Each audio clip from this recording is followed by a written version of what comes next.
केला बेचने वाली चुड़ैल।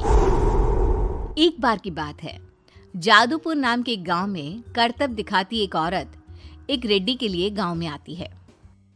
आइए आइए मेहरबान कदरदान, खाइए रोहड़ा के ताजे ताजे केले। कभी खाए नहीं होंगे ऐसे केले, पीले पीले केले खाइए।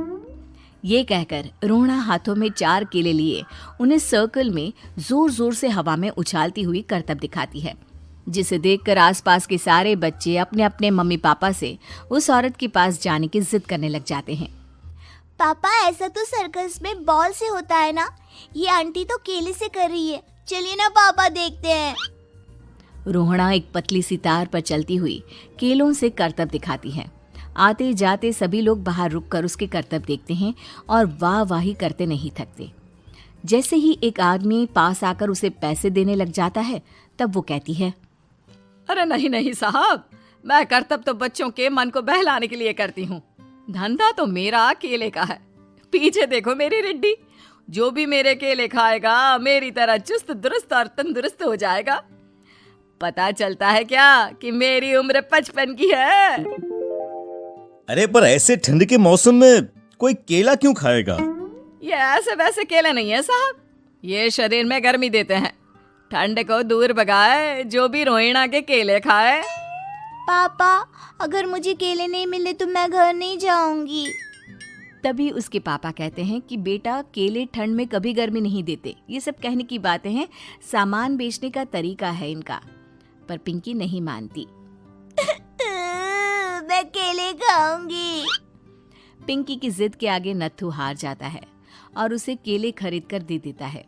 पिंकी खुश होकर केले घर ले आकर खाती है। अब मैं भी करतब करूंगी, कितना मजा आएगा। जादुई केले। पिंकी पहला केला खत्म भी नहीं करती कि वो बेहोश हो जाती है। दूसरे केले से एक काला धुआं आता है और रोहड़ा चुड़ैल बनकर बाहर निकल आती है। मेरे भूतिया केले बच्चे न खाए, ऐसा हो ही नहीं सकता। जादूपुर वालों, कब तक बचोगे? आ गई हूं मैं रोहड़ा, जिसका कोई नहीं कर सकता सामना। रोहड़ा पिंकी को गोद में उठाकर काले धुएं में कहीं गायब हो जाती है। शाम के वक्त नत्थू घर लौटता है और पिंकी को घर में ना पाकर उसकी माँ से कहता है, माँ पिंकी कहाँ है? अरे बेटा, उसे तो तू सुबह करतब दिखाने ले गया था ना, फिर कहाँ वापस आए तुम दोनों? मुझे लगा तू उसे अपने साथ मंडी ले गया होगा। हे भगवान, मेरी बच्ची कहाँ गई? मैं उसे घर ही तो छोड़कर गया था माँ। नत्थू गांव के घर कोने में अपनी बेटी को ढूंढता है, पर उसे वो कहीं नहीं मिलती। परेशान होकर आखिर रो रो कर नत्थू हिम्मत हार कर घर लौट आता है। अगली सुबह रोहड़ा फिर से करतब दिखाने आती है और इस बार पिंकी की तरह रोनी केले खरीद लेता है। 50 रुपए दिए थे पापा ने, सारे पैसों की मैंने केले खरीद लिए हैं। अब मैं भी आंटी की तरह ही करतबबाज बन जाऊंगा। यही सोचते हुए रोनी केले खाता है और पहला अकेला केला आधा खत्म भी नहीं करता कि चुड़ैल उसके सामने आ जाती है। मेरे साथ चलने का समय आ गया है रोनी। ये तो बस शुरुआत है। अब इस गांव के सारे बच्चे धीरे धीरे मेरे कब्जे में होंगे, एक बच्चा भी नहीं बचेगा। ये कहकर रोना रोनी को गोद में लेकर काले धुएं में अदृश्य हो जाती है। इसके बाद हर रोज गांव में से कोई ना कोई बच्चा गायब होता, पर ऐसा क्यों हो रहा है किसी को भी समझ में नहीं आ पा रहा था। रोज की तरह अपनी बेटी पिंकी की तलाश में नत्थू गांव के एक तालाब के पास बैठा रो रहा था। कहाँ गई मेरी पिंकी?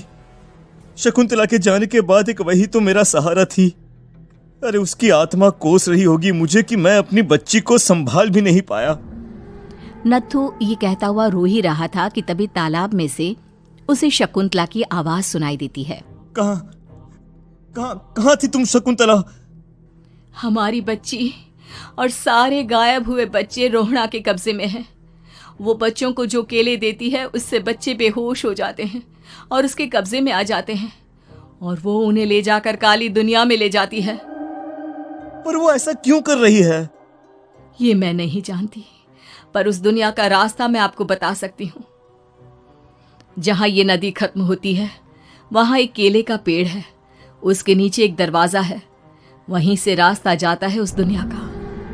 ये कहकर शकुंतला की आत्मा गायब हो जाती है। गांव के सभी लोग झुंड बनाकर उसी रास्ते से काली दुनिया में चले जाते हैं और वहां देखते हैं कि सारे बच्चे वहां काम कर रहे थे। पापा मुझे ले चलो यहाँ से। पापा पापा। सभी बच्चे अपने मम्मी पापा से लिपट जाते हैं। तो तुम लोग यहाँ तक आ गए? क्यों हमारे बच्चों को पकड़ लिया तूने? तुझे शिकार ही बनाना है तो ले, हम सब आ गए हैं, हमें खा ले। नहीं, मुझे बच्चे चाहिए। मेरे बच्चे के बदले तुम लोगों के बच्चे। क्या मतलब? मैं इसी गांव में रहने वाली एक औरत थी। केले की चोरी के इल्जाम में मेरे बेटे को गांव वालों ने इतना मारा कि वो मर गया। उसी दिन मैंने ठान लिया कि गांव वालों का भी वही हाल करूंगी। कुछ दिन बाद बेटे के चले जाने के दुख में मैं भी मर गई और मेरी भटकती आत्मा एक चुड़ैल बन गई। और फिर मैंने बदला लिया तुम सबके बच्चे छीनकर। बर्दाश्त नहीं कर पाए ना, सोचो मुझ पर क्या बीती होगी। हमें माफ कर दो रोना, पता नहीं ये किसकी गलती थी पर हम सभी माफी मांगते हैं। हमारी खुशियां लौटा दो, तुम भी तो एक माँ हो। गांव वालों की बात सुनकर रोना का मन पिघल जाता है और वो बच्चों को छोड़ देती है। उसके बाद काली दुनिया बच्चों के लिए जादुई दुनिया बन जाती है। अब कोई भी कभी भी वहां आ जा सकता था।